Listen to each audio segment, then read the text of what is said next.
सम्मानित मंच के सामने विराजमान छत्तरगढ़ के आसपास के गांवों से आए हुए बड़े बुजुर्ग, यहाँ के नौजवान साथी, आप सब लोगों का मैं धन्यवाद देना चाहता हूं कि पुलिस प्रशासन की इस गुंडागर्दी और आप सब लोग हुंकार भरने के लिए, अपनी एकजुटता दर्शाने के लिए आप सब लोग पहुंचे हैं, तो आप सब लोग धन्यवाद के पात्र हैं। उसके लिए जितने भी नेतृत्व करने वाले लोग हैं उन सब लोगों का, और इस पूरी लड़ाई के अंदर जिन सब लोगों ने सहयोग किया है, मदद की है, उन सब लोगों का मैं धन्यवाद देना चाहता हूं।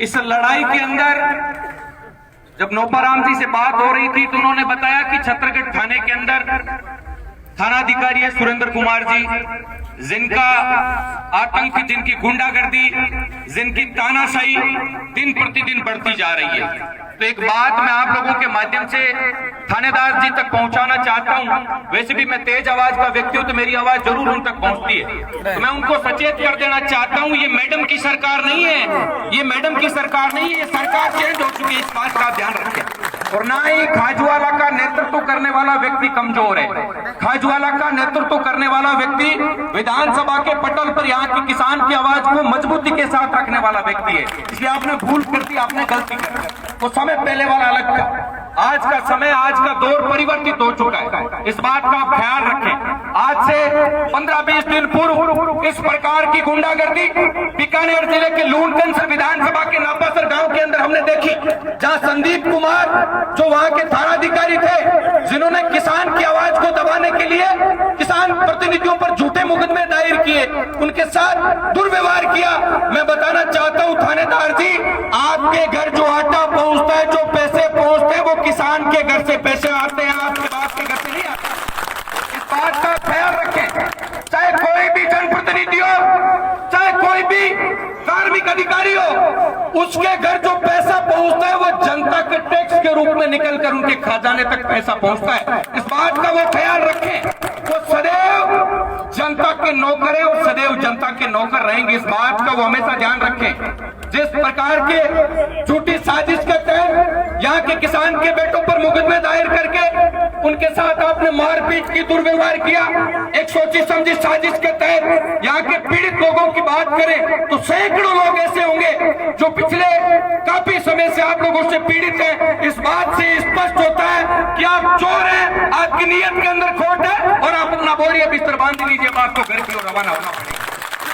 नौपाराम जी चाहते ही जिस बात किया, हमने चर्चा की, जिस बात का जिक्र किया, मैंने तो कहा कि आप जितने भी लोग यहाँ पर बैठे हैं, ये गाड़ियों में भरकर आए हुए लोग नहीं है। इन लोगों के मन के अंदर गुस्सा है, इन लोगों के मन के अंदर पीड़ा है। जितने भी लोग इस आंदोलन का, इस लड़ाई का नेतृत्व कर रहे हैं, मेरा उनसे आग्रह है, आप छूट दे दीजिए, इस थानेदार जी को इस थाने से बाहर निकाल देंगे। मैं जवान देना चाहता हूं आप लोगों को केवल। लेकिन इस लड़ाई को लड़ने वाले अग्रिम पंक्ति के अंदर जो लोग खड़े हैं, उनका आदेश हमारे लिए सर्वोपरि है। लेकिन एक विश्वास दिलाकर जाना चाहता हूं, आज तक जब भी किसान के साथ कहीं भी अत्याचार हुआ, चाहे किसी भी पार्टी की सरकार हो, हमने पार्टियां नहीं देखी, किसान के लिए मरने और मारने के लिए तैयार है, ये विश्वास दिलाना चाहता हूं। तो किसान संकट के समय के अंदर, जब देश के अंदर वैश्विक महामारी कोरोना का दौर चल रहा है, पूरे देश का पेट भरने का काम किसान करता है। इस कोरोना के दौर के अंदर देश के अंदर किसान का वक्तव्य आता है कि अगर इस देश पर 4 साल भी कोरोना का कह रहा तो देश के अंदर एक भी व्यक्ति को भूखा नहीं मरने देंगे। उस किसान के साथ अगर अन्याय होता है, उस किसान के साथ अगर अत्याचार होता है और खाकी के अंदर बैठे सरकार के नुमाइंदे अगर ये सोचते हैं कि हम किसान की आवाज को दबा देंगे, मैं गोविंद जी का धन्यवाद देना चाहता हूं। हमने गोविंद जी से जब चर्चा की तो उन्होंने कहा सब किसान के साथ कोई भी व्यक्ति अत्याचार करेगा, अन्याय करेगा, उसकी आवाज को दबाने की कोशिश करेगा तो मैं स्वयं सड़क पर उतरकर लड़ने के लिए तैयार खड़ा हूं। मैं गोविंद जी का धन्यवाद देना चाहता हूं। यहाँ के जितने भी किसान प्रतिनिधि, यहाँ के जितने भी नौजवान साथी खड़े हैं, उन सबसे मैं निवेदन करना चाहता हूँ, जब भी कोई बड़ी लड़ाई लड़ी जाती है, चाहे देश की आजादी की लड़ाई लड़ी गई, सबसे ज्यादा कुर्बानियां देने का काम देश के अंदर नौजवानों ने किया, तो इस लड़ाई के अंदर भी सबसे महत्वपूर्ण भूमिका नौजवानों की होनी चाहिए। मैं आप सब लोगों को आग्रह करना चाहता हूँ, बड़े बुजुर्गों का काम, जितने भी बड़े बुजुर्ग बैठे हैं उनका काम हमें आदेशित करना, हमें सही दिशा देने का काम है, लेकिन सड़क पर बैठकर लड़ने की जिम्मेवारी नौजवानों की रहती है। इसलिए आप सब लोगों को मैं निवेदन करना चाहता हूं, थानेदार जी जिस सोच के साथ बैठे या जिस विचारधारा के साथ बैठे, शाम के समय दो छोटे छोटे प्यालों के अंदर मस्ती के अंदर होकर सो जाते हैं, लेकिन किसान किस पीड़ा के अंदर जी रहा है। ये पीड़ा मैं थानेदार जी को बता देना चाहता हूँ, ये पीड़ा आपका सामान पे करने की हो रही है, इसका ख्याल रखें। किसान के साथ जब शोषण बढ़ता है, जो किसान रात दिन खेत के अंदर खेती करने में व्यस्त हुआ करता है, जो किसान इस कड़कड़ाती सर्दी के अंदर चाहे गर्मी के मौसम के अंदर रात दिन खेत के अंदर कड़ा पसीना बहाते हुए काम करता है, तो अपने परिवार के साथ साथ पूरे देश का पेट भरने का काम करता है। वो किसान जब खेत में अपनी खेती छोड़कर मजबूरन सड़क पर आता है, तो सरकार चाहे किसी भी पार्टी की हो, सरकार को प्रशासन को नाक रगड़ना पड़ता है। ये अब तक का इतिहास रहा है। मैं धन्यवाद देना चाहता हूं गोविंद जी का, जिन्होंने यहाँ के किसान की, यहाँ के किसान प्रतिनिधियों की आवाज को सरकार तक पहुंचाने का काम किया, और उन्होंने आश्वस्त किया है कि मैं किसान की आवाज को किसी भी सूरत में कमजोर नहीं पड़ने दूंगा। इस बात का मैं धन्यवाद देना चाहता हूं उनके लिए। लेकिन सबसे बड़ी जिम्मेवारी, जब भी कहीं भी इस प्रकार का अत्याचार हो, इस प्रकार का अन्याय हो, उसके खिलाफ आवाज उठाने की जिम्मेवारी हम सब लोगों की रहती है। मैं दिन प्रतिदिन देख रहा हूँ, जहां जहां जुल्म बढ़ते जा रहे हैं, जहां जहां अत्याचार बढ़ते जा रहे हैं, वहां पर हम लोग जो अन्याय सहन करता है, वो अन्याय करने वाले के बराबर ही पाप का भागीदार होता है। इसलिए ख्याल रखें, जब भी कहीं अन्याय हो, हाथ में लाठियां लेकर, जो किसान का सबसे बड़ा शस्त्र है, सबसे बड़ा हथियार है, लेकर इस प्रशासन को चेता दें कि किसान सड़क पर उतरता है तो नाक रगड़ने के लिए मजबूर भी कर सकता है। जिस प्रकार की सोच के साथ थानेदार जी इस गर्मी के मौसम के अंदर एयर कंडीशनर के अंदर बैठे हवा खा रहे हैं, मैं विश्वास दिला देना चाहता हूं, आने वाला समय आपको भी थानेदार जी सड़क पर गुजारना पड़ेगा।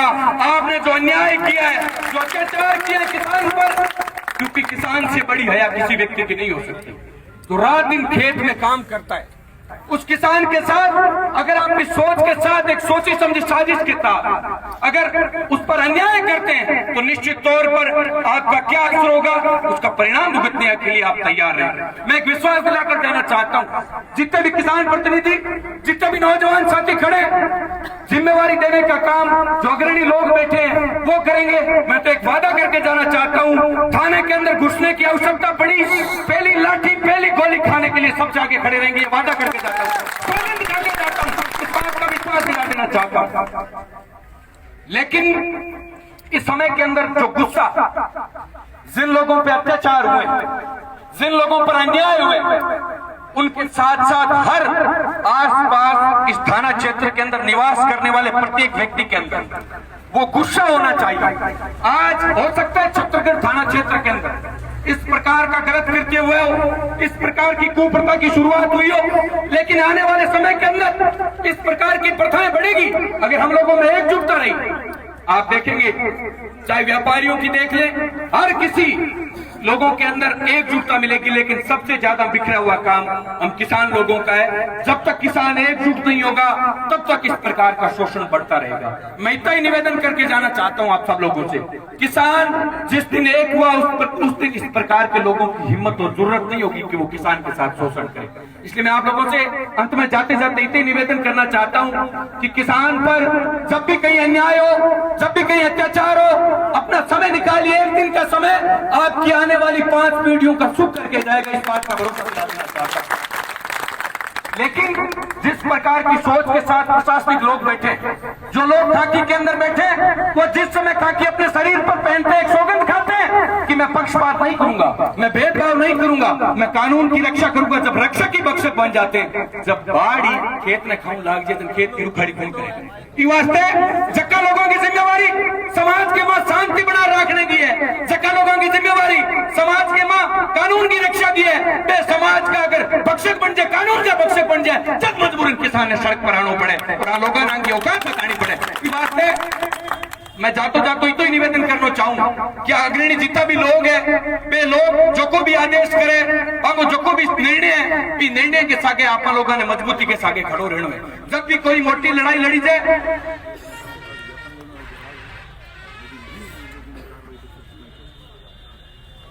नौपाराम जी थोड़ी देर में आपको बता देंगे, थानेदार जी अंदर बैठे हैं। मैं अपने 2 शब्द उन तक पहुंचाना चाहता हूं कि है अंधेरा बहुत, अब सूरज निकलना चाहिए। है अंधेरा बहुत, अब सूरज निकलना चाहिए। जैसे भी हो ये मौसम बदलना चाहिए। जो चेहरे रोज बदलते हैं नकाबों की तरह, जनाजा उनका अब धूम से निकलना चाहिए, धूम से निकलना चाहिए। इस बात को थानेदार जी तक पहुंचाने का काम करें।